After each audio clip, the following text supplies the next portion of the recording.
ایک سوال یہ ہے کہ میرے والد صاحب جو ہیں وہ درویش ہیں، وہ اکثر اس کے پاس بہت سے لوگ ایسے آتے ہیں جن کے دانتوں میں درد ہوتا ہے. ٹھیک ہے.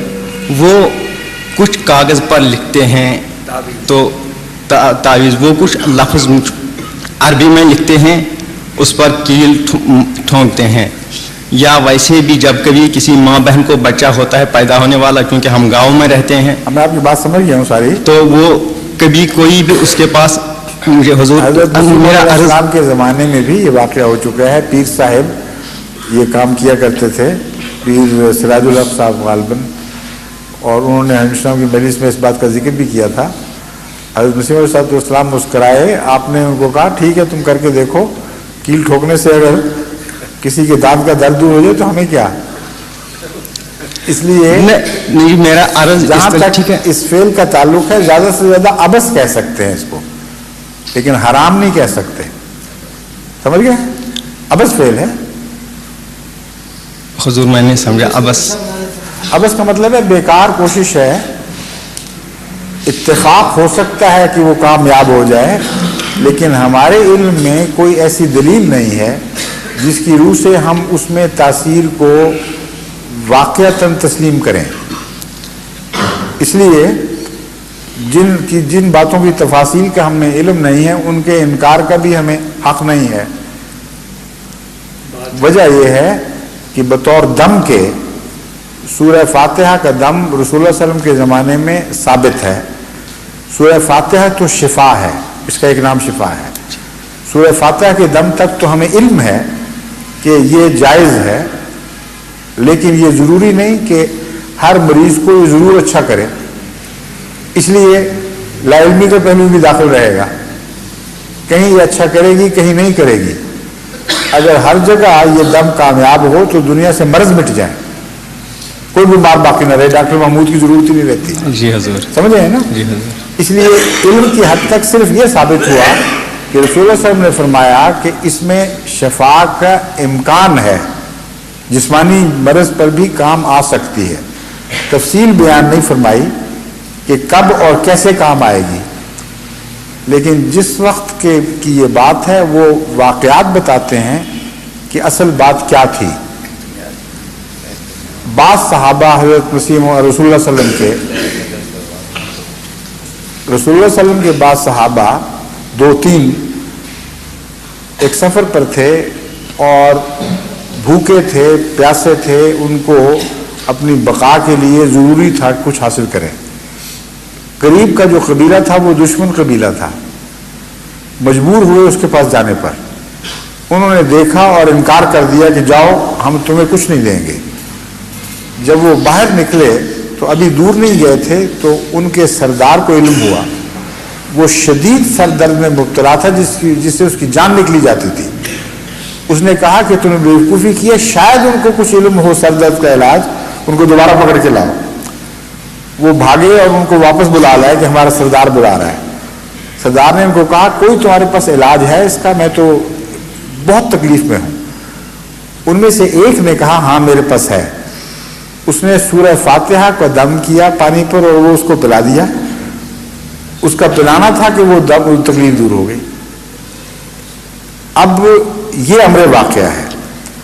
اس کے نتیجے میں خوش ہو کر اس نے ان کو کچھ بکری کچھ اور کھانے پینے کے سامان دیے، خوب لاد کر واپس بھیجا، اور وہ انہوں نے کھایا، استعمال کیا. اور رسول اللہ صلی اللہ علیہ وسلم کے پاس مگر ایک نے غالباً نہیں کیا یا وہ متردد تھا.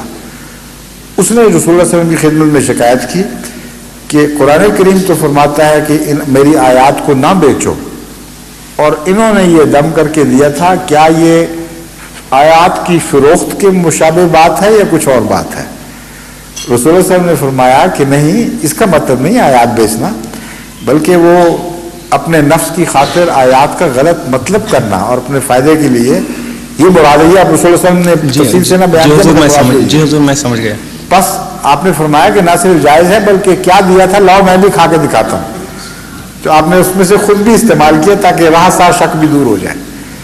اب یہ قطعی طور پر ثابت ہو گیا کہ سورہ فاتحہ میں جسمانی شفا کے امکانات ہیں، لیکن آپ ہر سر درد پر استعمال کر کے دیکھیں کام نہیں کرے گی. بالکل جی حضور. کیوں نہیں کرے گی؟ اس کا مطلب ہے کہ سورہ فاتحہ کوئی میکینیکل دم نہیں ہے جس طرح آج کل کے مولویوں نے بنایا ہوا ہے، بعض پیشہ وروں نے بنایا ہوا ہے. جی حضور. کوئی اور حکمت ہے اس کی شفا میں، اور وہ دعا اور توکل ہے. اس کے ساتھ جب سورہ فاتحہ پڑھی جاتی ہے تو اس میں شفا کا رنگ پیدا ہو جاتا ہے، ورنہ براہ راست میکینیکل لفظ بولنے سے شفا نہیں بنتی. اس کا تجربہ میں نے ایک دفعہ کیا مردان میں دورے پر گیا ہوا تھا، اور بہت سے کثرت سے غیر احمدی، وہ مسجد اب انہوں نے بعد میں شہید کر دی، اس میں کثرت سے غیر احمدی پٹھان دور دور کے علاقے سے آئے ہوئے تھے. اور مجھے اس زمانے میں میگرین بڑی سخت ہوا کرتی تھی. بعد میں اللہ کے فضل سے میں اپنا علاج ہومیوپیتھی خود کرتا رہا تو ٹھیک ہو گئی. اس زمانے میں ابھی مجھے ہوتی تھی دائیں طرف کی شدید درد، جس کے ساتھ وامٹنگ ہوتی تھی بڑی سخت، اور رکتی نہیں تھی کسی چیز سے.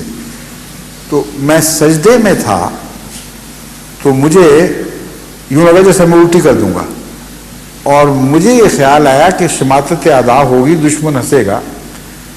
تو میں نے نیت کی کہ سورہ فاتحہ اب تلاوت کروں گا تو اس نیت سے تلاوت کروں گا کہ اے خدا میری اس مرض کو شفا دے، اگر اس میں شفا ہے تو آج مجھ پر اس کو استعمال فرما. اور میں کھڑا ہوا، اور اس سورہ فاتحہ کے بعد میں بھول ہی گیا کہ سر درد تھی بھی کہ نہیں.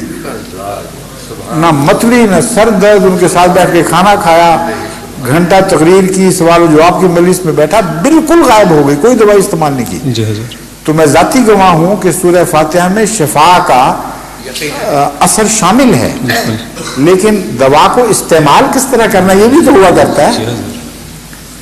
ہر دوا ہمیشہ ایک جیسا اثر ہر مریض پر برابر اثر نہیں دکھاتی.